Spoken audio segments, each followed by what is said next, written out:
1000 வந்துச்சா உங்களுக்குலாம் பவுடர் பூசிக்கினீங்களா, அதான் மினுமினுன்னு இருக்கிறீங்களா எல்லாரும் அப்படின்னு கதிரானந்த் கிண்டல் பண்றோம். உங்க அம்மாவும் பேசிக்கலாம், பூவும் பேசிக்கலாம். 1000 யார்கிட்ட வேணா போன்லன்னு துரைமுருகன் போன்ற மூத்த அமைச்சர்கள் கேவலப்படுத்துறாங்க. அனைத்து மகளிருக்கும் 1000 சொல்லிட்டு தகுதி வாய்ந்த மகளிருக்கு தான் அப்படின்னு. இப்ப அந்த தகுதி கொஞ்சம் கொஞ்சமா இன்க்ரீஸ் பண்ணிட்டே இருக்கீங்களே, தகுதின்றது இன்ஸ்டால்மெண்ட்ல ஏறுமா? ஸ்டாலின் தான் வராரு, விடியல் தர போறாருன்னு ஊர் ஊரா போய் உட்காந்தீங்க. இன்னைக்கு ஸ்டாலின் எங்க போனாரு? அடுத்த வார்த்தையை நான் சொல்ல விரும்பல.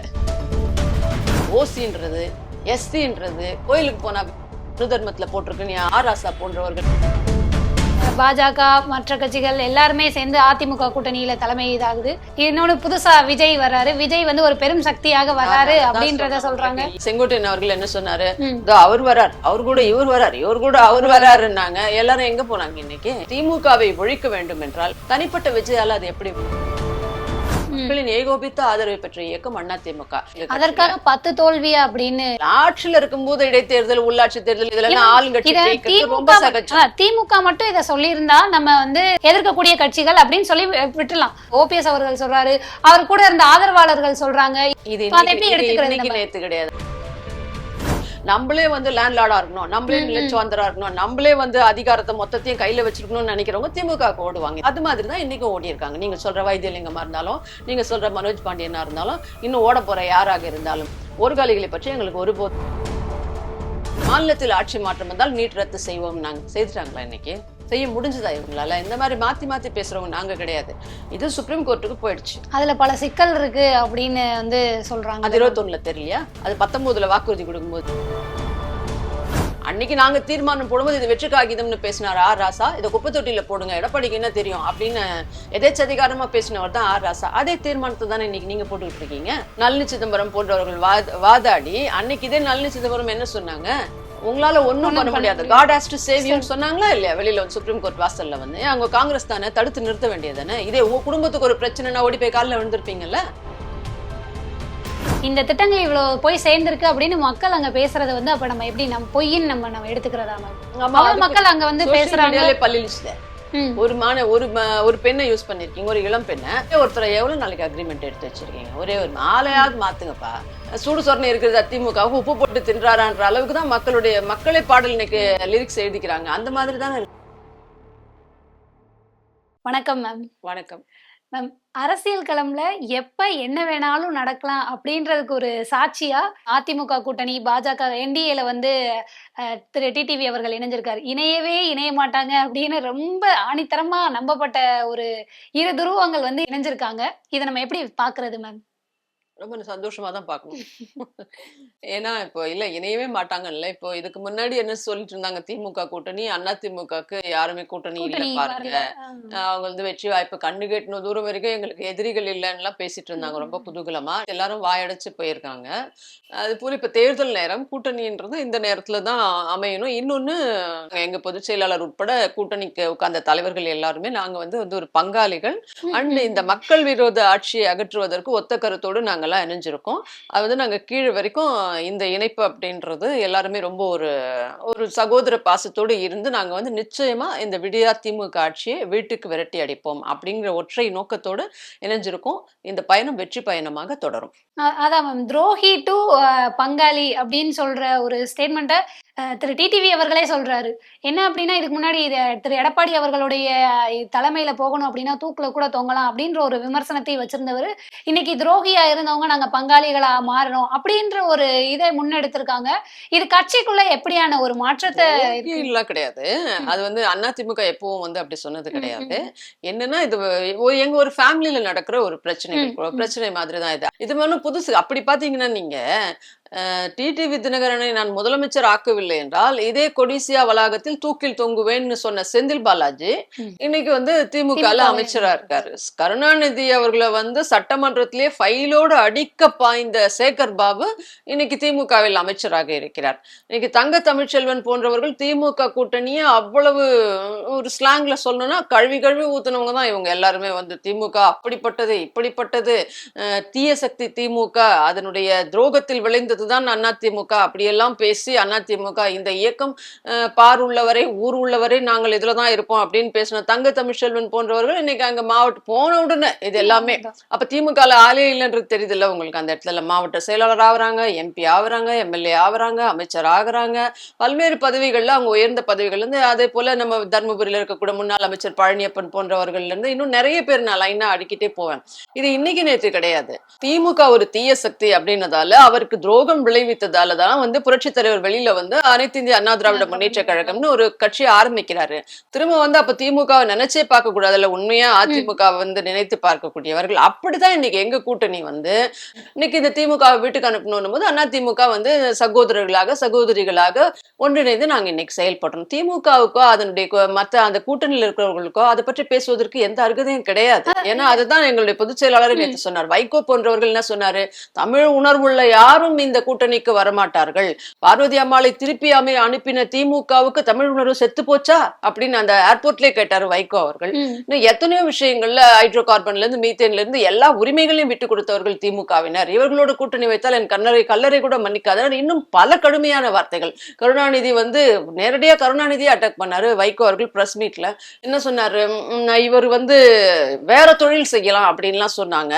அவருடைய குடும்பத்துக்கு இந்த தொழில் இருக்கிறது என்று பல்வேறு வார்த்தை பிரயோகம் பண்ணாங்க அவங்க. அவர் இன்னைக்கு அதே வாயால் என்ன சொல்றாரு, தளபதியை முதலமைச்சர் ஆக்காமல் ஓய மாட்டேன் அப்படின்னு சொன்னார் இதே வைகோ. இவர்கள் எல்லாம் இந்த கூட்டணியில் இருக்கும்போது இது பொருந்தும் கூட்டணி இது பொருந்தா கூட்டணியா, இது எங்க குடும்பத்துக்குள்ள இருந்த விஷயங்கள், இது நாங்க எப்ப வேணா சரி. இதுக்கு முன்னாடி நீங்களே ஒரு இன்டர்வியூல வெத்து வெட்டுகளை பற்றி நான் பேசுவதற்கு எனக்கு எந்த ஒரு இதுவும் இல்லை அப்படின்னு சொல்லியிருந்தீங்க. அதே போல இந்த கருத்துக்களையும் எடுத்துக்கலாமே. நீங்க ஒன்னா சேரும்போது அது வந்து ஒரு பெரிய மத்தாப்பா மாறிடுது இல்ல. அப்போ தனித்தனியா இருக்கும்போது நமக்கு ஓட்டு பிரியுது அப்படின்ற காரணத்தினால நம்ம இந்த மாதிரியான எண்ணங்கள் இருந்தது நமக்கு. அப்படி இது நீங்க கேட்டிருப்பீங்க அப்போ வந்து இவங்களுக்கு என்ன ஓட்டு இருக்கு இவங்களுக்கு என்ன ஓட்டு இருக்கு அப்படின்னு. அதுவே வந்து ஒன்னா சேரும்போது ரெட்டிப்பாகுதுல்ல. எங்க தொண்டர்களுக்குள்ள வந்து ஒரு புதிய இணக்கம் உருவாகுதுல்ல எல்லாருமே. அப்ப எல்லா இடத்துலயும் நம்ம நீக்கவர நிறைந்திருக்கும் போது அதை பல மடங்கா மாறுதுல்ல. அப்போ எங்களுக்கு இதைத்தானே வந்து எங்க எல்லாருமே வந்து எதிர்பார்த்திருந்தாங்க. அதாவது திமுக இது நடந்துடக்கூடாது, அதிமுக உடைக்க வேண்டும். அங்க இருப்பவங்க எல்லாரும் யார் வந்தாலும் உடனே பெரிய பெரிய பதவிகள்ல இருந்து வாரி கொடுத்தாங்க. இதே செந்தில் பாலாஜி சட்டமன்றத்திலே என்ன பேசினார், அம்மா நீங்கள் இல்லை என்றால் இந்த கோபாலபுரம் கொள்ளையர்கள் தமிழ்நாட்டையே கொள்ளையடித்திருப்பார்கள் அம்மா அப்படின்னாரு. இன்னைக்கு அவரை தானே தூக்கி வச்சு டாப் லிஸ்ட்ல வச்சிருக்கீங்க அந்த மினிஸ்டர். அவர் உத்தமர், நல்லவர், வல்லவர் அப்படின்னு காந்தி ரேஞ்சுக்குள்ள முதலமைச்சரே புகழ்ந்துட்டு இருக்காரு. அவங்களெல்லாம் நீங்க கேள்வி கேட்டீங்களா? இதுக்கு முன்னாடி இதே முதலமைச்சர் 520 வாக்குறுதி கொடுத்தார் 2021. ஆனா அவருக்கு கொடுத்த ஒரே ஒரு வாக்குறுதி அவர் நிறைவேற்றினாரு. அந்த விஷயத்துல முதலமைச்சரை நான் பாராட்டுறேன். இன்னைக்கு இருக்கக்கூடிய முதலமைச்சர் ஸ்டாலின் அவர்களை 2017 கரூர்ல போய் என்ன பேசினாரு, நாங்கள் ஆட்சிக்கு வந்தால் செந்தில் பாலாஜி சிறை செல்வார்னாரு. அவர் நிறைவேற்றின ஒரே ஒரு வாக்குறுதி அதுதானே. இப்போ இதே துரைமுருகன் அவர்கள் பிரஸ் மீட்ல என்ன சொன்னாரு, ஏன் துணை முதலமைச்சர் என்ன கொடுத்தா நான் வேணாம் நான் சொல்லிட போறேன்னு சொன்னாரு. ஒரே ராத்திரியில எம்எல்ஏ, ஒரே ராத்திரியில வெள்ளக்கோயில் சுவாமிநாதன் தன்னுடைய இளமையிலிருந்து திமுகவில் இருக்கக்கூடியவர், அவரையே நீக்கிட்டு இவரு துணை முதலமைச்சர் உதயநிதியை போடுறாங்க, எம்எல்ஏ ஆக்குறாங்க, அமைச்சர் ஆக்குறாங்க, இளைஞரணி செயலாளர் ஆக்குறாங்க, துணை முதல்வர் ஆக்குறாங்க, அடுத்து முதல்வர் ஆக்குறதுக்கு முடிவு பண்ணிட்டு இருக்காரு முதலமைச்சர். பேரனை உள்ள கொண்டு வரீங்க. நான் அந்த குடும்பம் எப்பவுமே சொல்றதெல்லாம் போய் தானே, இதுதானே கோபாலபுரம் குடும்பம், கோயபல்ஸ் போய் அதுதானே புரட்சி தலைவர் அன்னைக்கே சொன்னாரு, நான் சினிமாவுக்கு வரமாட்டேன்னு வாங்க, நான் அரசியலுக்கு வரமாட்டேன்னுவாங்க, முதலமைச்சர் கனவெல்லாம் எனக்கு இல்லைன்னுவாங்க. ஆனா இவங்க கனவெல்லாம் எப்போதும் நிறைவேறிடாது. அதிமுகவுல எங்களது வந்து குடும்ப ஆட்சி கிடையாது. ஒரு குடும்பத்துக்கு கீழே வந்து அடிவருடிக்கிட்டு இருக்கிறது எங்களுக்கு வேலை கிடையாது. எப்போவும் தலைவர்கள் மறையும் போது அதற்கான தேடல் வரும்போது சில பிரச்சனைகள், அதுதானே ஜனநாயகம். அதானே ஜனநாயகம். இன்னைக்கு ஒரு தொண்டரா இருந்து இந்த இடத்துக்கு வந்திருக்காருல்ல, ஒரு கிளை செயலாளரா தன்னுடைய வாழ்க்கையை ஆரம்பித்த அண்ணன் எடப்பாடியார் இன்னைக்கு பொதுச் செயலாளர் ஆக முடியுதுன்னா எந்த கட்சியில சாத்தியம்? நிரந்தர எதிரியும் கிடையாது, நிரந்தர நண்பனும் கிடையாது. ஆனா இது வந்து கூட்டணி கட்சிகளுக்கு. இவர் ஒரு தாய் மக்கள், அம்மாவால உருவாக்கப்பட்டவர்கள். அப்படி நாங்கள் ஒன்றிணைவதில் இவர்களுக்கு என்ன பிரச்சனை? எங்க வீட்டுக்குள்ள எங்க செவத்துல காது கொடுத்துட்டு இருக்காதீங்க. உங்களுக்கு என்ன பிரச்சனை? நீங்க என்ன சொன்னீங்க, என்ன வாக்குறுதிகளை நிறைவேற்றினீங்க, உங்களுக்கு அந்த அளவு தில் இருந்தா, அந்த அளவு தைரியம் இருந்தா, அந்த அளவு உங்களுக்கு செயல்பாடு இருந்தா, எவ்வளவு வாக்குறுதிகளை நாங்கள் நிறைவேற்றி இருக்கிறோம், நீங்க இதெல்லாம் பாத்துட்டு இருக்கீங்க. உங்க ஆட்சி நல்லாட்சியா இருந்தா உங்களுக்கு திரும்பி ஓட்டு போடுவாங்கல்ல மக்கள், அதை பத்தி பேசுங்க. உங்க ஆட்சி நல்லாட்சியா இருந்தா உங்களுக்கு கூட்டணிக்குள்ள எந்த பிரச்சனையும் இல்லைன்னா இதெல்லாம் ஒரு விஷயமே இல்லையே. நீங்க தான் கண்ணு கட்டின தூரம் வரைக்கும் எங்களுக்கு பிரச்சனையே இல்லை, தொடர்ந்து நாங்கள் ஜெயிப்போம் 2.1 சொன்னீங்க. 2.0 கஞ்சா மாடல் தானே தொடர்ந்துட்டு இருக்கு இன்னைக்கு. அதை தான் நீங்க தொடர போறீங்க. அதனால இதை பற்றியெல்லாம் பேசுவதற்கு இது அவ்வளவு முக்கியமான விஷயமே கிடையாது. என்ன கேட்டாக்க உங்களுக்கு ஏன் வயிற்றுச்சல் இப்ப இந்த கூட்டணியை பார்த்து? கூட்டணியே இல்ல, நீங்க இந்த மெகா கூட்டணி அமைஞ்சவரும் நேத்தியா முகமெல்லாம் தொங்கி போச்சு. உங்களுக்கு இது பிரச்சனை இல்ல, உங்க ஆட்சி சிறப்பா இருக்கு, உங்க கூட்டணி சிறப்பாக இருக்கிறதுனாக்கா பிரதமர் வருகிறார், துணை முதலமைச்சர் எழுந்து இன்னைக்கு இருக்கக்கூடிய எதிர்க்கட்சி தலைவர் அதை வலியுறுத்த வேண்டும், இதை வலியுறுத்த வேண்டும், நேத்தே எங்க கூட்டணியை பத்தி பேச வேண்டிய அவசியம் என்ன? அரண்டு போயிருக்காங்க. வேற ஒண்ணும் இல்ல. ஆட்சி மாற்றம் நிகழப்போவது உறுதின்றது எங்க கூட்டணி உறுதிப்படுத்தியிருக்கு. அவ்வளவுதான். இந்த கூட்டணி விவகாரத்துக்குள்ள போறதுக்கு முன்னாடி நீங்க வந்து சொல்லிருந்தீங்க ஒன் மோர் திங் இதுலயே நம்ம சொல்ல வேண்டியது, இவங்க கூட்டணியில இருக்கக்கூடிய அழகிரி அன்னைக்கு என்ன சொன்னாரு, என்ன பேசினாரு இவங்க வீட்லயே? இவங்க கூட்டணியில என்ன வேணா இவங்க வீட்டுல நடக்கலாம், கூட்டணியில நடக்கலாம், இவங்களுக்கு இதயம் மினிக்கும் கண்கள் பணிக்கும், ஏன் எங்களுக்கு இதயம் கண்கள்லாம் இருக்க கூடாதா? அப்போ ஓபிஎஸ் அவர்கள் ஏன் சேர்த்துக்கல? ஓபிஎஸ் அவர்கள் அதிமுகவில் ஏன் இணைச்சுக்கல? அவர் விருப்பம் தெரிவிக்கிறாரு. வந்து அண்ணன் KP முனுசாமி துணை பொதுச் செயலாளர் பலமுறை சொல்லிட்டாரு. அவர் வந்து நீங்க வந்து மன்னிப்பு கடிதம் கொடு, எங்களுடைய கட்சி வழக்கப்படி பைலா வழக்கப்படி மன்னிப்பு கடிதம் கொடுத்து விட்டு பொதுச் செயலாளர் அனுமதிக்கும் பட்சத்தில் தாராளமா சேரலாம் அப்படின்னு சொல்லியிருக்காரு. அதை கட்சி முடிவெடுக்கும். அப்போ சேர்றதுக்கான வாய்ப்புகள் நிறைய பிரேக்கிங் இனிமே கிடைக்கும். அதிமுக மூலமா அதிமுகவை வச்சுதான் ஊடகங்கள் வந்து 4.5 வருஷம் விவாதமா இருந்தாலும் சரி, அது இன்டர்வியூஸா இருந்தாலும் சரி, எங்க இந்த ஆட்சியின் அவலங்களை எங்க பேசினாங்க? வெறும் ஓபிஎஸ் என்ன ஆனாரு, டிடிவி என்ன ஆனாரு, எங்க கூட்டணி என்ன ஆச்சு, எடப்பாடி பழனிசாமி அவர்கள் தொடர்வாரா, இப்படியே தான் ஓட்டிட்டு இருந்தேன். அதிமுக இல்லைன்னா இன்னைக்கு மீடியாவே கிடையாது உங்களுக்கு தமிழ்நாட்டுல. 4.5 வருஷம் இந்த ஆட்சியில கஞ்சா பத்தியும் கள்ளச்சாராயம் பத்தியும் பெண்களுக்கான பிரச்சனைகள் பத்தியும் பத்தியும் கொலை கொள்ளை பத்தியும் எங்க பேசப்பட்டது? அதை ஸ்கிரால்ல விட்டாங்க. இந்த விஷயங்களை பத்தி எல்லாம் தொடர்ந்து பேசிட்டு இருந்தாங்க. அதனால தொடர்ந்து உங்களுக்கு நிறைய பிரேக்கிங் வரும். எங்க கூட்டணியில நிறைய கட்சிகள், இன்னும் திமுக கூட்டணி உடையும். உங்களுக்கு இன்னொரு பிரேக்கிங் இப்பயே தரேன், திமுக கூட்டணி நிச்சயமாக உடையும், எழுதி வச்சுக்கோங்க. தொடர்ந்து அதிமுக கூட்டணி வலுப்பெறும், ஆட்சி மாற்றம். அதிமுக நோக்கியா இல்ல விஜய் நோக்கியா மேம்? அதிமுக இப்ப எங்கங்க அப்படின்னா, அங்க போன செங்கோட்டையன் அவர்கள் என்ன சொன்னாரு, அவர் வரார், அவர் வரார், அவர் கூட இவர் வரார், இவர் கூட அவர் வராருன்னாங்க. எல்லாரும் எங்க போனாங்க? இன்னைக்கு எங்க வந்தாங்க? அவங்க தலைவரே முதல்ல ஆள் இல்லையே. அவங்க தலைவர் எங்க? விஜய் எங்க இருக்கிறார்? அவருடைய கட்சி பிரச்சனை, அவருடைய பட பிரச்சனைக்கு அவர் வாயை திறக்கலையே. அவர் சுத்தி இருக்கிறவங்க தானே பேசிட்டு இருக்காங்க. எடப்பாடி அவர்களும் விஜய் வருவாருன்ற ஒரு எதிர்பார்ப்புல இருந்ததாகவும் ஒரு செய்தி தகவல் வெளியானது இல்ல? இருந்ததாக இல்ல. அவங்க தொண்டர்களே கரூர் விவகாரத்துல நாங்க வந்து அவர் வந்து இது அரசினுடைய தவறுதான், அவங்க புதுசா வந்தவங்க அப்படின்னு சொல்லும் போது, புதுசா வந்தவங்க அவங்களும் அதுக்கு ரெஸ்பான்சிபிலிட்டி எடுத்திருக்கணும். இருந்தாலும் ஒரு அசம்பாவிதம் நடந்துட்டது அப்படின்னும் போது, இது ரொம்ப மெச்சூர்டா எடப்பாடி அவர்களா எடப்பாடி ஹேண்டில் பண்ணும் போது, அந்த தொண்டர்கள் இந்த இடம் நமக்கு பாதுகாப்பான இடம், இவர்களோடு இருந்தால் தான் நாம் வந்து நம்மை பழிவாங்க துடிக்கும் திமுகவை நாம் அகற்ற முடியும் அப்படின்னு 1 இல்ல 2 இல்ல 4 எங்களுடைய பொதுச் செயலாளர் போன அந்த எழுச்சி பயணத்துல அவங்களா வந்து நிக்கிறாங்க. ஏன் அதெல்லாம் அவங்க கட்சி தலைவர் விஜயில இருந்து மத்தவங்க பார்த்துட்டு தானே இருந்தாங்க. நீங்க வேண்டாம்னு சொல்லிருக்கலாமே, போக வேண்டாம்னு.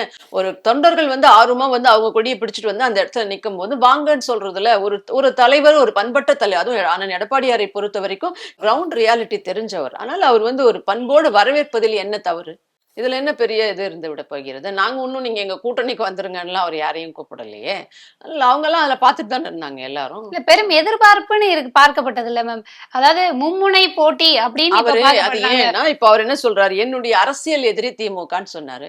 அப்போ திமுகவை ஒழிக்க வேண்டும் என்றால் எல்லாருடைய எண்ணமும் இன்னைக்கு அதுவா தானே இருக்கு. ஒழிக்க வேண்டும்னா தனிப்பட்ட விஜயால அது எப்படி முடியும்? எப்படி முடியும்? எவ்வளவு பெர்சன்டேஜ் நிரூபிக்கப்படல. It's unproven so far. சொல்றாங்களே அவங்க புதுசா வர்றவங்க யாராவது இல்லைன்னு சொல்லுவாங்களா? இல்ல நான் முதல்வர் வேட்பாளர் இல்லைன்னு யாரும் சொல்லிக்க மாட்டாங்க. அதெல்லாம் சொல்லிட்டு தான் இருப்பாங்க. அவங்க வந்து அகற்றணும் அப்படின்னா அந்த இடத்திற்கு நேர் மாறாக இருக்கக்கூடிய அந்த வல்லமையும் அந்த கிராஸ் ரூட்டும் உடைய கட்சி அதிமுக தான். 80 ஆண்டு கால வரலாற்றுல பாத்தீங்கன்னா 35 வருஷம் ஆட்சியில் இருந்த கட்சி அதிமுக. மக்களின் ஏகோபித்த ஆதரவை பெற்ற இயக்கம் அதிமுக. சென்ற முறை ஒண்ணு எங்களுக்கு படுதோல்வியெல்லாம் ஒண்ணும் கிடையாது. 10 வருஷம் ஆட்சி தொடர்கிறது. தலைவர் ஒரு மாபெரும் தலைவர் அம்மா மறைஞ்சிடுறாங்க. அப்போ வந்து எங்களுக்குள்ள தலைவருக்கான தேடல் இருக்கும்போது இவர் இருக்கிறாரு. பல்வேறு குழப்பங்கள் பல்வேறு திசைகள்ல நடக்குது. ஒரு புது வீட்டுக்கு நம்ம வந்தோம்னாலே நம்ம ஒரு நாள்ல செட்டில் ஆகிட மாட்டோம்ல. அங்க நம்ம செட்டில் ஆகிறதுக்கு அட்லீஸ்ட் 1 மாசம் 2 மாசம் ஆகல. நம்ம அப்படியே பொருட்களை கொண்டு வந்து அடுக்கி எல்லாம் பண்றதுக்கு. சோ அந்த மாதிரியான தலைவர்கள் மறையும் போது எங்களுக்கு அதற்காக 10 தோல்வியா அப்படின்னு 10 வருஷம் ஆன்டி இன்கம்பன்சி இருக்கு. மக்கள் வந்து சரி மாத்தி போட்டு பார்ப்போமே, ஸ்டாலின் வந்து எதோ சொல்றாரு, இவ்வளவு வாக்குறுதிகளை கொடுத்திருக்காரு, என்ன பண்றாரு பார்க்கலாம் அப்படின்னு அப்படின்னு கொடுத்தது தான். நாங்க அப்பயுமே வந்து 75 சீட்டு. நாங்க அப்ப எங்க கூட்டணி இன்னும் கொஞ்சம் தான் நமக்கு வித்தியாசம் ஆட்சியை பிடிப்பதற்கு. அதனால அதெல்லாம் ஒன்றும் பெரிய இதெல்லாம் கிடையாது. எப்படி 10 தோல்வி ஆகும்? அப்படி பார்த்தா திமுக நான் சொன்னேன் 50 வருஷம் வரலாறுல கருணாநிதி இருக்கும்போதே 10 வருஷம் நீங்க ஆட்சியில் இல்லாம உங்க அறிவாலயமே சட்டமன்றமா உட்காந்து இருந்தவங்க நீங்க. அங்கேயே மாடல் சட்டமன்றம் எல்லாம் நடத்திட்டு இருந்தவங்க நீங்க. 35 வருஷம் அதிமுக ஆட்சி. இத்தனைக்கு 2 தலைவர்கள் எங்களுக்கு. அவங்களுக்காவது ஒரே ஒரு தலைவர் வச்சிருந்தீங்க.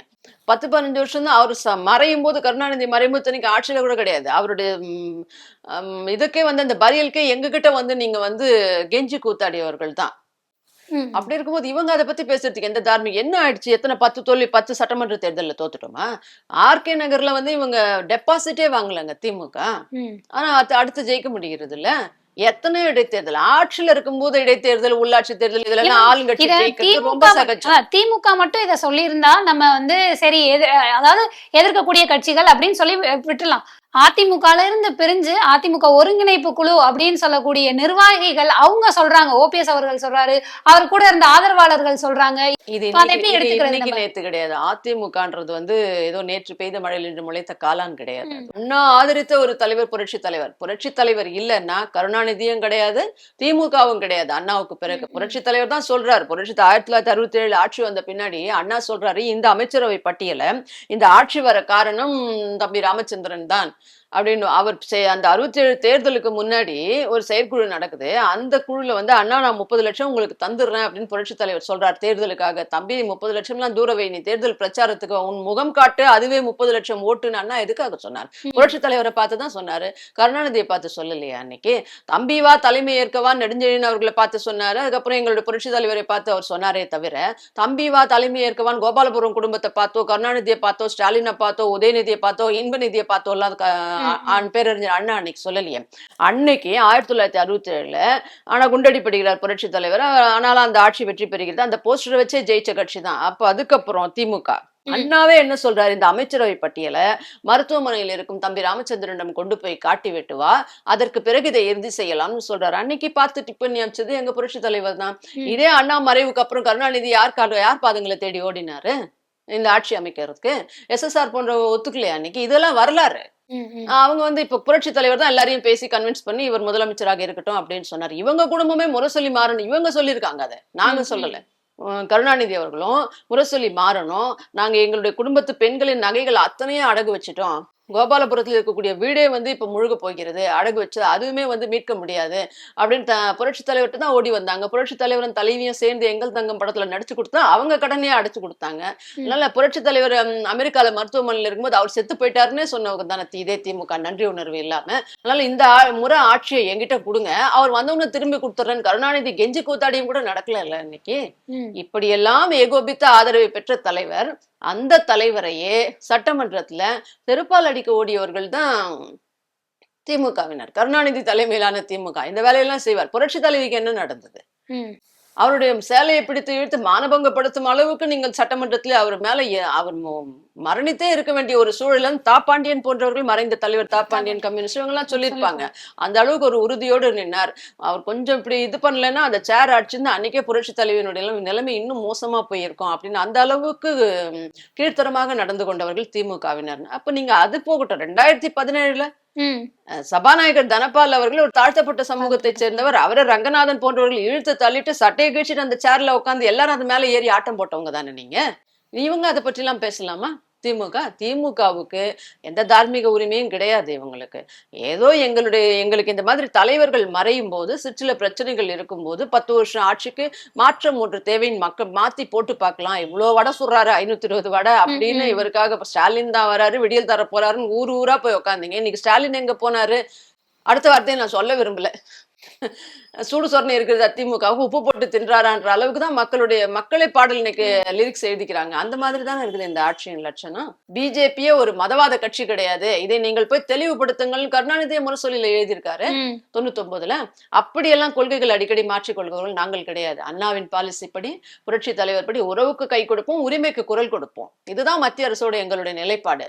சும்மா இவங்க வந்து கொள்கை எதிரி, அந்த எதிரி, இந்த எதிரி. எங்க கொள்கை வேற, அவங்க கொள்கை வேற. எங்களுக்கு அவங்களுக்கு அந்த விஷயத்துல ஒட்டு உறவே கிடையாது. ஒரு தேர்தல் கூட்டணி இது நாங்க தெளிவா இருக்கோம்.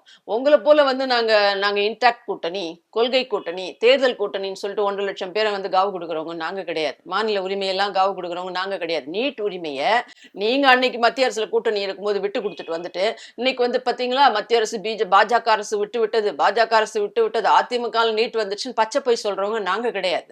முரசொலி மாறன் அவர்கள் மத்திய அரசு செலவில் தான் ஆஸ்பத்திரியில இருந்தாரு. அன்னைக்கெல்லாம் உங்களுடைய பதவி சுகத்துக்காக நீங்கள் மத்திய அரசோட கூட்டணி சேர்ந்து 2 கட்சியோடும் பிஜேபியோடும் காங்கிரஸோடும் கூட்டணியில இருந்து பதவி சுகத்தும் குடும்ப வளத்தை அனுபவிச்சுக்கிறவங்க நீங்க. மாநில உரிமையை அடகு வைக்கிறவங்க. அதிமுக ஒரு நாள் அப்படி செய்யாத, அதற்கான அவசியமே எங்களுக்கு கிடையாது. இங்க என்ன சொல்றோமோ அதுதான் மக்கள்கிட்ட, இங்க என்ன நினைக்கிறோமோ அதுதான் மக்கள்கிட்ட சொல்லுவோம். நாங்க அந்த நிலைப்பாட்டில் நாங்கள் இதுவரை மாறிவிட்டோம். ஒரு அடையாளம், ஒரு உதாரணம் காட்ட முடியுமா இவங்களால? ஆனா இவங்க அப்படி கிடையாது. நீட் விவகாரமே எடுத்துக்கோங்க. என்ன சொன்னாங்க? மத்தியில் ஆட்சி மாற்றம் வந்தால் நீட்டுன்னாங்க. எப்போ? 2019 தேர்தலில். அடுத்து 2021 என்ன சொன்னாங்க? மாநிலத்தில் ஆட்சி மாற்றம் வந்தால் நீட் ரத்து செய்வோம்னாங்க. செய்துட்டாங்களா? இன்னைக்கு செய்ய முடிஞ்சுதா இவங்களால? இந்த மாதிரி மாத்தி மாத்தி பேசுறவங்க நாங்க கிடையாது. இது சுப்ரீம் கோர்ட்டுக்கு போயிடுச்சு. அதுல பல சிக்கல் இருக்கு அப்படின்னு வந்து சொல்றாங்க. அது 21 தெரியலையா? அது 19 வாக்குறுதி கொடுக்கும்போது தெரியலையா இவருக்கு?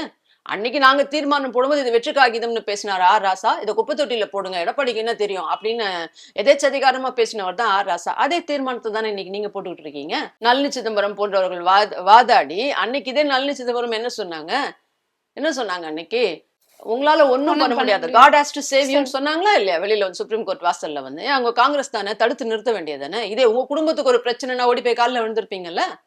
சிதம்பரம் உங்க நண்பர் தானே, காங்கிரஸ் உங்க கூட்டணி கட்சி தானே, அன்னைக்கு போய் தடுத்துருக்கலாம்ல மாநில நலன். சரி, அவங்க இது வேற, அவங்களோட ப்ரொஃபஷன் வேற, நளினி சிதம்பரம் அவர்களது இது வேறன்னா கூட ஏன் நீங்க போய் இதுக்கு முன்னாடி யாருக்கிட்டையும் போய் கதவை தட்டினதே கிடையாதா? எதுக்காகவும் நீங்க பேசி பாத்தீங்களா? ஒரு முயற்சி எடுத்து பாத்தீங்களா? பாத்திருக்கீங்களா? அதை பத்தி நீங்க சொன்னீங்களா? நாங்க முயற்சி எடுத்தோம், ஆனாலும் வந்து இதை பத்தி ஒன்னும். ஏன் நீங்க நளினி சிதம்பரம் அணுகுறீங்க? காங்கிரஸ் அணுகுங்க. சிதம்பரம் அவர்கள் அவர் அரசியல தானே இருக்காரு. கார்த்தி சிதம்பரம் அப்ப அரசியலுக்கு வந்துட்டாரு. நீங்க அவங்களெல்லாம் கேட்டிருக்கலாம்ல, ஒரு வார்த்தை சொல்லிருக்கலாம்ல. இல்ல அவருடைய ஸ்டேட்மெண்ட்டை எதிர்த்தாவது இங்க இருந்து ஒரு பதில் சொல்லிருக்கலாம்ல. நீங்க இதுல அப்பியர் ஆகக்கூடாது, எங்களுடைய மாணவர்களின் உரிமை பாதிக்கப்படும்னு சொல்லியிருக்கலாம்ல. ஸ்டேட்மெண்ட் கொடுத்தீங்களா? அட்லீஸ்ட் நீங்க அணுக கூட வேணாம், ஸ்டேட்மெண்ட் கொடுத்துருக்கலாம்ல.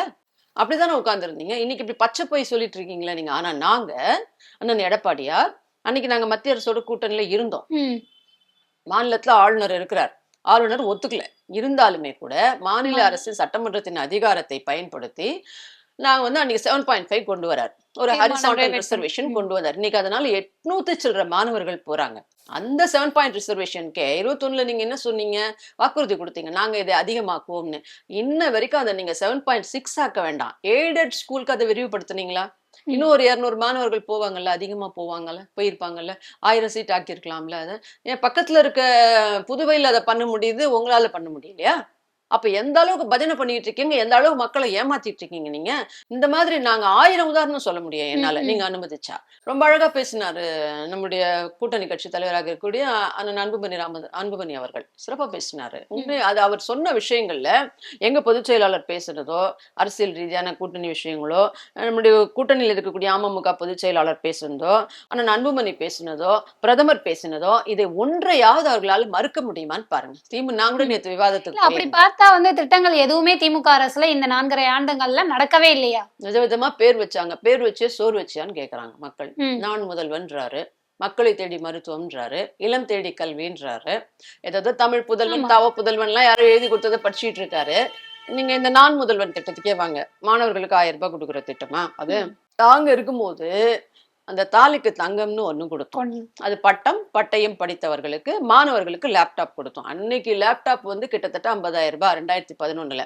நாங்க ஓட்டு கனெக்ட் பண்ணி கொடுக்கல. +1 +2 மாணவர்களுக்கு நம்முடைய மாணவர்கள் உலக அரங்கில் போட்டி போட வேண்டும், பல்வேறு மாநிலங்களோடு போட்டி போட்டு அவர்கள் படிப்பிலையும் வேலை வாய்ப்பிலையும் முன்னேறணும் அப்படின்னு நாங்க அன்னைக்கு அந்த அந்த லேப்டாப்பை 55 லட்சம் மாணவர்கள் கொடுத்தோம். இன்னைக்கு ஆட்சி முடிகிற தருவாயில கடைசி மாசம் வந்து 20 லட்சம் பேருக்கு தருவேன்ட்டு இப்பதான் 10 லட்சம் பேருக்கு ஏதோ கனெக்ட் பண்ணியிருக்கீங்க. அது கூட யாருக்கு தெரியுங்க? கல்லூரியில் 3ஆம் ஆண்டு படிக்கும் மாணவர்கள். இதை எதை கனெக்ட் பண்ணி? ஓட்டை கனெக்ட் பண்ணி நீங்க கொடுக்குறீங்க. அதே போல நாங்க பட்டயம் டிப்ளமா டிகிரி படித்த பெண்களுக்கு அது பிளஸ் ஒரு கம்யூனல், அதாவது ஒரு சோசியல் ஒரு சர்வீஸாவும் நம்ம அதை என்ன பண்ணோம், இன்னைக்கு இந்த படிப்பும் வளரணும், அவர்கள் திருமணம் ஆகாமல் இருப்பவர்கள் அந்த கனவும் நிறைவேறணுன்றதுக்காக தாலிக்கு தங்கம்னு ஒண்ணு கொடுத்தோம். பிளஸ் திருமண நிதி 50,000 பிளஸ் அன்னைக்கு 50,000 ரூபாய் சவரன் இருந்தது, 8 கிராம் தங்கம் கொடுத்தோம், 1 லட்சம் ரூபாய் கொடுத்தோம். சமுதாய வளைகாப்பு நடத்தணும் எல்லா இடத்துலயுமே. அதே போல அவங்களுக்கு வந்து அந்த தாய்மார்களை யார் பார்த்துப்பாங்க? கல்யாணம் பண்ணி குடுத்துட்டாங்கன்னா, நம்ம வந்து விதவை பென்ஷன் அன்னைக்கு நம்ம குடுத்தோம். முதியோர் பென்ஷன் குடுத்தோம். ஆதரவற்றோர் பென்ஷன் குடுத்தோம். அவங்களுக்கு வந்து அங்கன்வாடியில நீங்க போய் வந்து 20 கிலோ அரிசி வாங்கிக்கலாம். விலை இல்லாம ரேஷன்ல. இல்ல நீங்க அங்கன்வாடிகள்ல மதிய உணவு அந்த ஆதரவற்ற பெற்றோரோ, முதியோரோ போய் சாப்பிடலாம். இப்படி எல்லா திட்டத்தையும் நாங்க குடுத்த 1,00,000 மட்டும் எடுத்துக்கோங்க. 50,000 திருமண நிதி, தாலிக்கு தங்கம் இது 2 மட்டும் கூட எடுத்தாலும் 1,00,000 எங்க? நீங்க இளநிலை படிக்கின்ற மாணவர்களுக்கு மாசம் 1000 சொல்றீங்க. அதையே உங்க துரைமுருகன் போன்றவர்கள், கதிரானந்த் போன்றவர்கள், பொன்முடி போன்றவர்கள் தேர்தலுக்கு தேர்தல் என்ன பண்றீங்க நடுவுல நீங்க? இது ரூ. 1000 வந்துச்சா உங்களுக்குலாம்? பவுடர் பூசிக்கினீங்களா? அதான் மினுமினுன்னு இருக்கிறீங்களா எல்லாரும்? அப்படின்னு கதிரானந்த் கிண்டல் பண்ற. உங்க அம்மாவும் பேசிக்கலாம், பொண்ணும் பேசிக்கலாம். 1000 யார்கிட்ட வேணா போன்லன்னு துரைமுருகன் போன்ற மூத்த அமைச்சர்கள் கேவலப்படுத்துறாங்க. இப்படி எல்லாம் பேசுறீங்க. இப்படி ஒரு வார்த்தை நீங்க அதிமுக ஆட்சியில எந்த திட்டங்கள் பத்தி நாங்க விலை இல்லாமல் தான் சொல்லுவோம். எல்லாத்தையுமே இருந்தா கூட அது ரேஷன். ராஜேந்திர பாலாஜி அவர்கள் நேற்றைக்கு முன்தினம் ஒரு மேடையில பேசுறப்போ யார் வேணாலும் பஸ்ல போய்க்கலாம், கணவன் மனைவி போய்க்கலாம், காதலன் காதலி போய்க்கலாம் அப்படின்ற மாதிரி எல்லாம் சொல்லியிருக்காங்கல்ல. அடுத்தடுத்தது சொல்லியிருக்காங்கல்ல. இல்ல திட்டங்களை கொடுத்துட்டு நாங்க சொல்லியிருக்கோம். திட்டங்களை கொடுத்துட்டு கவர்மெண்ட் வந்த பின்னாடி நீங்க அந்த திட்டங்களை நாங்களும் கொடுப்போம் அப்படின்ற வாக்குறுதி இது பண்ணல. எங்க கூட்டத்துக்குள்ள இதை நீங்க ஒட்டு கேட்டுட்டு வர விடாது. மத்தவங்க வந்து எங்க கூட்டத்துக்குள்ள அவர் பேசுறாரு. எங்களோட நிர்வாகிகளுக்கு நடுவுல வந்து நாம இதெல்லாம் பண்ண போறோம் அப்படின்னு. இந்த மாதிரி எதையாவது இவங்க கம்பேர் பண்ணி ஒட்டு கேட்டு பேச முடியுமே தவிர பொதுவெளியில் மக்களை பார்த்து இப்படி யாராவது அவதூறு பேசியிருக்கிறார்களான்றதை நீங்க பார்க்கணும். பிரச்சாரங்கள்லயே இந்த மாதிரி பேசுறாங்க. ஓசின்றது, எஸ்சின்றது, கோயிலுக்கு போனா மனு தர்மத்துல போட்டிருக்கு நீ ஆராசா போன்றவர்கள் பேசுவது, இப்படி எங்க தகுதி அனைத்து மகளிருக்கும் 1000 ரூபாய்ன்னு சொல்லிட்டு தகுதி வாய்ந்த மகளிருக்கு தான் அப்படின்னு. இப்ப அந்த தகுதி கொஞ்சம் கொஞ்சமா இன்க்ரீஸ் பண்ணிட்டே இருக்கீங்களே. தகுதின்றது இன்ஸ்டால்மெண்ட்ல ஏறுமா? கேஸ் மானியம் 100 ரூபாய்னாரு, நீட் ரத்துன்னாரு, கல்வி கடன் ரத்துன்னு சொன்னாரு, பெட்ரோல் டீசல் விலை குறைப்புன்னு சொன்னாரு. அனைத்து மகளிருக்கும் எப்ப கொடுத்தாரு இவரு? நாங்க அதுக்கே பல்வேறு போராட்டங்கள் எடுக்க வேண்டியது இருந்ததுல. இதை இன்னைக்கு சட்டமன்றத்துல சொல்லியிருக்காரு. 29,000 கொடுத்துருக்கோம், 29 மாசம் கொடுத்துருக்கோம், இது வரைக்கும் 29,000 கொடுத்துருக்கோம், இன்னும் 2 மாசம் தான் இருக்கு. அப்ப 28 மாசம் பேலன்ஸ் யார் கொடுப்பாங்க? இப்போ நீங்க எந்தெந்த திட்டங்கள்லாம் இல்லைன்னு, அதாவது இல்லைன்னு சொல்ல தாண்டி செய்யவே இல்லை அப்படின்னு சொல்றத நீங்க அதே திட்டங்களை தானே நாங்க ரெட்டிப்பா கொடுக்குறோம் அப்படின்னு சொல்லியிருக்கீங்க, அறிவிச்சிருக்காங்க. அரசுல பாருங்க நீங்க. இல்ல இவங்க சொல்லி நாங்க கொடுக்கல. இந்த குலவிளக்கு திட்டம்ன்றது இவங்க சொல்றதுக்கு ஒரு 20 நாளைக்கு முன்னாடியே லாஸ்ட் டைம் வந்து எங்களுடைய மேனிஃபெஸ்டோல 1500 ரூபாய் அனைத்து மகளிருக்கும் நாங்க சொன்னதோட இவங்க கம்பேரே பண்ண முடியாதுங்க. அதிமுக ஆட்சியோட சொல்வதைத்தான் நாங்க செய்வோம். இவங்க வாயில வடை சுடுவாங்க. நாங்க சொல்வதையும் செய்வோம், சொல்லாததையும் செய்வோம். நாம சொல்லாததுதான் இவங்க செய்வாங்க. கஞ்சாவை 4000 கோடிக்கு இவங்க நிர்வாகியை விட்டே ஓட விடுவாங்க. இவங்க நிர்வாகியை விட்டே வந்து பெண் போலீஸுக்கே வந்து தருவாங்க. போக்சோ கேசஸ் அதிகரிக்கும். இவங்க நிர்வாகி அண்ணா யூனிவர்சிட்டிக்குள்ள போவாரு.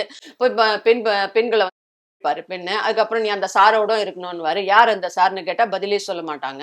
உடனடியாக கேஸை வந்து அப்படியே மூடி மறைக்க பார்ப்பீங்க. ஓடி வந்து இவங்களுடைய அமைச்சர்களே வந்து அந்த சரி அந்த அக்யூஸ்டுங்களை பக்கத்துல நிக்க வச்சு போட்டோ எடுத்துட்டு இருப்பாங்க. அவன் பெட்ரூம்லயே போய் பிரியாணி சாப்பிடுவாங்க. கேட்டா எங்க கட்சியிலேயே இல்லைன்னுடுவாங்க. அவங்க சட்டமன்றத்திலே முதலமைச்சர் வக்காலத்து வாங்குவாரு. இப்படி எல்லாம் இந்த ஆட்சியில நடக்கும். சொல்லாததையும் செய்வீங்க நீங்க. முதியோருக்கு பாதுகாப்பு இருக்காது, பெண் குழந்தைகளுக்கு பாதுகாப்பு இருக்காது. போக்சோ கேஸ்ல ஒரு குழந்தைய வந்து அண்ணா நகர்ல பண்ணிட்டு அந்த பேரண்ட்ஸ் கம்ப்ளைண்ட் கொடுத்தாங்கன்னா இவங்க உடனே ஓடி போயிட்டு அப்பீல் வாங்க போவாங்க சுப்ரீம் கோர்ட்டுக்கு. கோர்ட்டே பார்த்து சுமூட்டவா அந்த வழக்கை எடுத்து இதை வந்து சிபிஐ என்கொயரி பண்ணுங்க, இது தவறான ஒரு பாதை, கஞ்சா பாதை தவறு, போக்சோ கேசஸ், கள்ளச்சாராயம், இது எல்லாமே வந்து அரசு கட்டுப்படுத்துதா இல்ல இதுக்காக நாங்க குழு அமைக்கிட்டோமான்னு கோர்ட்டு கேட்கும். உடனே ஒரு பர்டிகுலர் கேஸுக்கு அவங்க சிபிஐ என்கொயரி போடுவாங்க. எதுக்கு நீங்க ஆம்ஸ்ட்ராங் கேஸ்ல இருந்து, கள்ளச்சாராய கேஸ்ல இருந்து, அஜித் குமார் கஸ்டோடியல் டெத்ல இருந்து, அண்ணா நகர் சிறுமி வரைக்கும் எதுக்கு அப்பீலுக்கு போறீங்க நான் கேக்குறேன். ஒரு அரசுன்றது சட்டம் ஒழுங்கை பாதுகாக்கவும் நல்லாட்சி நடத்தவும் தானே அரசு. அவங்க வாக்குறுதிகளை கூட நீங்க தூக்கி தூரம் வச்சிருங்க. அரசுன்றது அதுக்காக தானே, மக்களை பாதுகாக்கத்தானே. அப்ப என்கொயரி போடட்டும், யார் செஞ்சானோ அவன் மாட்டிட்டு போட்டோம். நீங்க எதுக்கு அப்பீல் போறீங்க? எல்லாத்துக்கும் சுப்ரீம் கோர்ட்டுக்கு அப்பீலுக்கு போட வேண்டிய அவசியம் என்ன இருக்குது? இன்னைக்கு இருக்க எல்லா போலீஸுமே ஒண்ணு ப்ரொட்டஸ்டுக்கு போயிடுறாங்க. முதலமைச்சர் ப்ரொட்டஸ்ட், அங்கே ப்ரொட்டஸ்ட், அமைச்சர் ப்ரொட்டஸ்ட், அங்கே கூட்டத்துக்கு ப்ரொட்டஸ்ட், நேரு ஸ்டேடியத்துல நடிகர்களை வச்சு விழா நடக்குது, அதுக்கு ப்ரொட்டஸ்ட். வாரம் ஒரு விழா நடத்திட்டு இருக்கீங்க நடிகர்களை வச்சு. நீங்க நல்லாட்சி நடத்தி இருந்தா, நீங்க செயல் திட்டங்களை நல்லா பண்ணியிருந்தீங்கன்னா உங்க திட்டங்களை மக்கள் பேசணுங்க. நீங்க யாரையாவது விட்டு வாடகை கூட்டு பேசக்கூடாது, வாடகை வாய்களை வச்சு நீங்க பேசக்கூடாது. அதுக்கு ப்ரொட்டஸ்ட் கொடுக்க வளர்ச்சி திட்டங்களுக்கான செலிப்ரேஷன் எல்லாம் கொண்டாட்டங்கள், அதாவது இந்த திட்டங்கள் இவ்வளவு போய் சேர்ந்திருக்கு அப்படின்னு மக்கள் அங்க பேசுறது வந்து அப்ப நம்ம எப்படி நம்ம பொய்ன்னு நம்ம எடுத்துக்கிறதா மேம்? மக்கள் அங்க வந்து பேசுறாங்க. பள்ளிச்சுதே ஒரு பெண்ணை யூஸ் பண்ணிருக்கீங்க, ஒரு இளம் பெண்ணை. அந்த பொண்ணே வந்து என்ன சொல்லுது, நான் முதல்வன் திட்ட கல்லூரி மாணவர்கள் திட்டத்துக்கு இந்த பெண்கள் அதுலயும் அந்த அம்மாவே தான் பேசுது. இன்னொரு விஷயத்துல இந்த கல்லூரிகளுக்கு பணம் கொடுக்குற விஷயத்துல அந்த பெண்ணை நான் அதை வாங்கினேன் அப்படின்னு. இன்னொன்னு தொழில் விடுதலையும் தங்கி ஒரே ஒருத்தரை எவ்வளவு நாளைக்கு அக்ரிமெண்ட் எடுத்து வச்சிருக்கீங்க? ஒரே ஒரு ஆளையாவது மாத்துங்கப்பா. மண்டை தெரியுது கொண்டைய மறைச்சியான்றாங்களே, கொண்டை தெரியுதுன்ற மாதிரி சோசியல் மீடியால போட்டுட்டு இருக்காங்க. இது என்னுடைய கருத்து கூட நீங்க விட்டுருங்க. நீங்க அதிமுக சார்ந்து சொல்றீங்கன்னு நீங்க சொல்லலாம். சோசியல் மீடியா எடுத்து பாருங்க இன்னைக்கு. ஏன்னா முதலமைச்சர் ட்விட்டர் போடுறாருல எல்லாத்துக்கும். சமூக வலைதளங்களில் தவறாக பரப்பாதீர்கள்னு சொல்றாருல, அவங்களே அதுக்கு ஒரு அமைப்பு நடத்தி அதுலயே சமூக வலைதளங்கள்ல வந்து அதிமுக கருத்து போட்டா உடனடியா ஓடி போய் பேட் கமெண்ட்ஸை போட்டுட்டு தானே இருக்கீங்க. பெண்களை இன்ன வரைக்கும் இழிவுபடுத்திட்டு தானே இருக்கீங்க. அன்னைக்கு அம்மாவை சட்டமன்றத்துல பண்ணது தொடங்கி இன்ன வரைக்கும் பண்ணிட்டு தானே இருக்கீங்க நீங்க. அதனால முதலமைச்சரே சொல்றாருல்ல, பல நேரங்கள்ல சமூக வலைதளங்கள்ல அதை வந்தது, அதனாலதான் நான் இதை செய்தேன், அப்ப இதை பார்த்து செய்தேன்லாம் சொல்றாருல்ல. அப்படி இருக்கக்கூடியவர்கள் வந்து இதை மானிட்டர் பண்ணணும்ல. சமூக வலைதளத்துல போடுறாங்கல்ல, ஒரே ஒரு பெண்ணையும் ஒரே ஒரு நாடக நடிகர்கள் எடுத்து வச்சு நாடகம் நடத்திட்டு இருக்கீங்களே, ஆளையாவது மாத்துங்கப்பான்னு சொல்றோம் நாங்க. நேரு ஸ்டேடியம் வாசல்ல தூய்மை பணியாளர்கள் போராடுறாங்க. டிபிஐ வாசல்ல ஆசிரியர்கள் போராடுறாங்க. எக்மோர்ல இடைநிலை ஆசிரியர்கள் போராடுறாங்க. சத்துணவு ஊழியர்கள் போராடுறாங்க. சிவானந்த சாலையில அங்கன்வாடி ஊழியர்கள் போராடுறாங்க.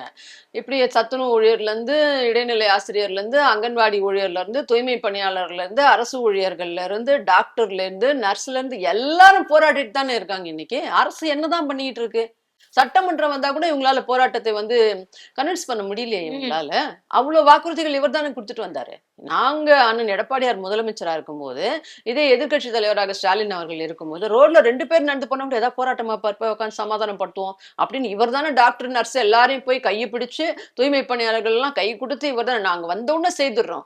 அன்னைக்கு கோர்ட்ல வந்து வழக்கு நிலுவையில் இருந்தாலும் கூட தூய்மை பணியாளர்கள் விவகாரத்தில் எங்களுடைய அண்ணன் எடப்பாடியாரை பார்த்து நீங்கள் இதில் சுமூக தீர்வு காண வேண்டும்னு சொன்னார். இன்னைக்கு அதே இவருடைய தொகுதி வந்து முதலமைச்சர், அவருடைய தொகுதி கொளத்தூருக்கு நெரு ஸ்டேடியம் தாண்டி தான் இவர் போனோம். தூய்மை பணியாளர்கள் சோறு இல்லாம தண்ணி இல்லாம அவ்வளவு நாளா போராடிட்டு இருக்காங்க. எல்லா கட்சி தலைவர்களும் போய் பார்த்துட்டு இருக்காங்க. தாண்டி போறாரு வராரு, கூலி படம் போய் பார்த்துட்டு வராரு. பைசனுக்கு திரை விமர்சனம் பேசிட்டு இருக்காரு. இவர்களுக்கு என்ன, இவர் ஏதாவது இவர்களை பார்த்து ஏதாவது பார்த்தாரா? இல்ல இவர்களுக்கு ஏதாவது ஒரு அறிக்கை கொடுத்தாரா? இவர்கள் விஷயத்துல ஏதாவது தீர்வு கண்டாரா? ஏதோ சட்டமன்றத்துல அறிவிச்சிருக்காரு. இடைநிலை ஆசிரியர்கள் மத்தவங்களுக்கு நான் வந்து பென்ஷன் அங்கன்வாடி ஊழியர்களுக்கு 3000, இல்ல நாங்க கேட்டது 6000ன்றாங்க. நீங்க தானே தர்றீங்கன்னு சொன்னீங்க அப்படின்னாங்க. அதுதான் ஆசிரியர் போராட்டத்திலே சொன்னாங்க. இவர் முதலமைச்சர் ஸ்டாலினை பார்த்து சிறந்த எதிர்க்கட்சி தலைவராக இருக்கத்தான் லாயக்கு, அவருக்கு மீண்டும் அதை நாங்கள் பரிசளிப்போம் ஆசிரியர்கள் சொன்னாங்களா இல்லையா? நாங்க சொல்லலையே. நீங்களாவது அன்னைக்கு எங்க ஆட்சியில போராட்டங்கள்லாம் தூண்டி விட்டீங்க. இன்னைக்கு தன்னிச்சையான போராட்டங்கள். இவங்க கிட்ட கடமை கண்ணியம் கட்டுப்பாட்டுக்கெல்லாம் வந்து அர்த்தமே கிடையாதுன்றதால தான் எங்களுடைய பொதுச் செயலாளர் தனி கட்சி ஆரம்பிச்சார். அவர் ஆரம்பிச்ச காலத்திலேயே இந்த மாதிரியான வயிற்றெரிச்சல் பிடித்தவர்கள், பொறாமை பிடித்தவர்கள், திமுகவுக்கு வந்து இந்த உள்ளடி வேலை பார்ப்பவர்கள்லாம் அன்னைக்கு ஓடிட்டு தான் இருந்தாங்க. திமுகவுக்கு ஓடத்தான் செய்தாங்க. அதே போல அம்மா ஒரு தலைவரா வரும்போது இங்கிருந்து இந்த இயக்கத்துல ஜனநாயகத்தை விரும்பாதவர்கள், நம்மளே வந்து லேண்ட்லார்டா இருக்கணும், நம்மளே நிலச்சுவாந்தரா இருக்கணும், நம்மளே வந்து அதிகாரத்தை மொத்தத்தையும் கையில வச்சிருக்கணும்னு நினைக்கிறவங்க திமுக ஓடுவாங்க இந்த இயக்கத்துல இருந்து. அது மாதிரிதான் இன்னைக்கு ஓடி இருக்காங்க. நீங்க சொல்ற வைத்தியலிங்கமா இருந்தாலும், நீங்க சொல்ற மனோஜ் பாண்டியனா இருந்தாலும், இன்னும் ஓட போற யாராக இருந்தாலும், ஒருகாலிகளை பற்றி எங்களுக்கு ஒருபோதும் கவலை இல்லை. திமுக இன்னைக்கு இருக்கக்கூடிய 18க்கும் மேற்பட்ட அமைச்சர்கள் யாரு? நான் சொன்ன மாதிரி செந்தில் பாலாஜில இருந்து, சேகர் பாபுல இருந்து, ஏவாவேல இருந்து, இன்னைக்கு அரசியலே இல்லாத திமுக சுப்புலட்சுமி ஜெகதீசன் போன்றவர்கள்ல இருந்து, அனிதால இருந்து எல்லாருமே யாருங்க இங்க இருந்து போனவங்க ப்ரமோஷன் அவங்களுக்கு. அப்படி பதவிக்காக, பதவி உடனே கிடைக்குது அப்படின்றதுக்காக அங்க போறாங்களா? அவங்க எதுக்காக போறாங்க? நான் தான் சொன்னேன், கலைகளை பற்றி நாங்கள் ஒருபோதும் கவலைப்படுவது கிடையாது, எங்க வேணா ஓடட்டும். பேக் டு கூட்டணி வந்து நீங்க ஒரு முன்னாடி ஒரு விவாதத்துல சொல்லியிருந்தீங்க என்ன அப்படின்னா, பரிதாப வாக்கு, கம்யூனிட்டி வாக்கு அதெல்லாம் வந்து பேஸ் பண்ணி போற ஆள் வந்து தலைவன் கிடையாதுங்க அப்படின்ற ஒரு இதுல சொல்லியிருந்தீங்க. இப்போ டிடிவி தினகரன் உடனான ஒரு கூட்டணி வந்து என்ன காரணம்? அது வந்து கம்யூனிட்டி வாக்கு அந்த இதுல போயிடாதா? அதனால அதுக்கு அதிமுகவில் இருந்து வந்தவர்கள் ஒருபோதும் அந்த மாதிரி அரசியலை கையில எடுத்தது கிடையாது, எடுக்கவும் மாட்டாங்க. மேம், தொடர்ச்சியா பார்க்கிறப்போ இந்த தேர்தல் வந்து எப்படி எடுத்துக்கிறது? இருமுனை போட்டியாக இருக்குமா இல்ல மும்முனை போட்டியா இருக்குமா?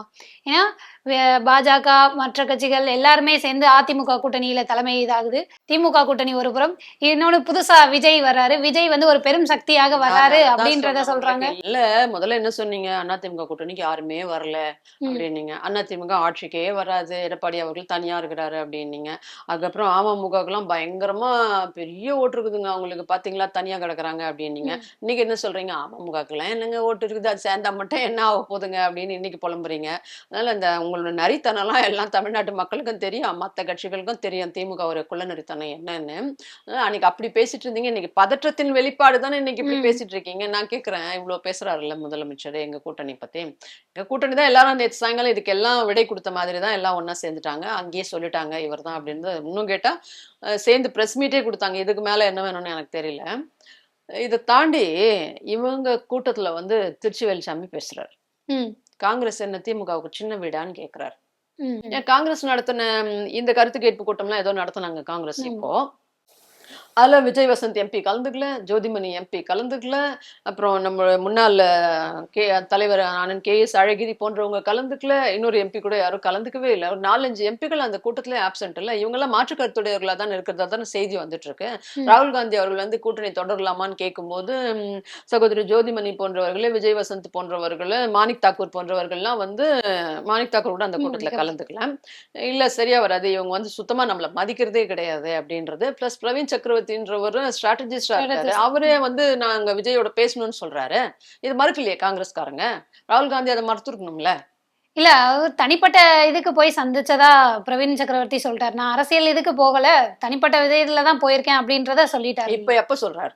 இந்த விஷயம் போயிட்டு இருக்குது, ஒரு மாசமா போயிட்டு இருக்குது. இப்போ வந்து அழுத்தத்தின் அடிப்படையில, திமுக கொடுக்குற அழுத்தத்தின் அடிப்படையில இப்போ வந்து சொல்றாரு, நேத்து முந்தா நேத்து. இது ஒரு மாசமா போயிட்டு தானே இருக்கு. அப்ப எழுதும் போதெல்லாம் யாரும் இதை மறுக்கலையே. காங்கிரஸ் இன்ன வரைக்கும் மறுக்கல, காங்கிரஸ் தலைமை மறுக்கல. சின்னம் ஒதுக்கப்பட்டதற்கு கூட பிரவீன் சக்கரவர்த்தி போட்டிருந்தார் சோசியல் மீடியால. அதாவது இனிமேல் ஊதப்படுவார்கள் அப்படின்னு சொல்லி இது போட்டிருந்தாரு. அப்ப அவரு இப்ப பேசிட்டு இருந்தப்பெல்லாம் அப்புறம் எடுத்துக்கலாம்ல அவர் கட்சியில இருந்து காங்கிரஸ். இல்ல அதுக்கு அப்போசிட்டா வந்து அவருக்கு கண்டனம் தெரிவிக்கிற வகையிலயாவது யாராவது ஒரு ட்வீட் போட்டிருக்கணும்ல. அப்ப தலைமை அங்கீகரிக்காமல இதெல்லாம் நடந்துட்டு இருக்கு. பத்திரிகைகள் எல்லாம் எழுதிட்டு தான் இருக்காங்க, சோஷியல் மீடியா பேசிட்டு தலைமை கவனிச்சிட்டு இருக்காங்க. தலைமை தான் பேசுவாங்க, தலைமையை தாண்டி நாங்க எந்த முடிவும் எடுக்க முடியாதுன்னு செல்வ பிறந்தகை சொல்றாரு. சொல்றாரு அது நடந்துட்டு இருக்கும்போது தொடர் கேள்விகளால எல்லாரும் தொடர் கேள்விகள் தொடர்ந்து எல்லாரும் எழுதுறதால இப்போ வந்து சொல்றாரு. நேற்று முந்தா நேற்று இந்த வாரத்துல இந்த பதில சொல்றீங்க. இது ஒரு மாசமா போயிட்டு இருக்குல்ல, அப்பெல்லாம் சொல்ல வேண்டியது தானேன்ற நான். அவங்க தலைமையோ இல்ல தமிழ்நாடு தலைமையோ டெல்லி தலைமையோ இல்ல இங்க இருக்கக்கூடிய எம்பிக்களோ யாராவது மாணிக் தாக்கூர் ஏன் இவ்வளவு ஏன் நீங்க இந்த விவகாரத்துக்கு இப்படி மாணிக் தாக்கூர் என்ன சொன்னாரு? திருச்சி வேலுசாமி எல்லாம் சீனியர் காங்கிரஸ் பீப்புள்ஸ் தானே, அவங்க எல்லாம் பேசுறாங்களே. இது வரைக்கும் அதுக்கு ஒன்றும் பதில் இல்லையே. யார் கண்டிச்சாங்க? அப்ப அப்படி ஒரு எண்ணம் இவங்களுக்கு இருக்குது தானே. அப்போ ஆமான்றது தானே அவங்க ஒத்துக்கிறாங்க. இது திமுகவுக்கான த்ரெட் தானே. இது எப்படி மறக்க முடியும்? அதனால கூட்டணியில் குழப்பம் நிச்சயமா உண்டு. கூட்டணி கலகலத்து கிடைக்கிறதுன்றதுதான் முதலமைச்சர் அவங்க மாவட்ட செயலாளர் கூட்டத்துல பேசுறாங்கன்னு சொல்றேனே, பேசியிருக்காரு. இதை விட வேற என்ன வேணும் நமக்கு? அதனால வெற்றி பெற போவது நாங்கள் தான். நேரம் ஒதுக்கி எங்களோட அந்த பல்வேறு தகவல்களை பகிர்ந்துகிட்டதுக்கு நன்றி மேம். நன்றி. நன்றி.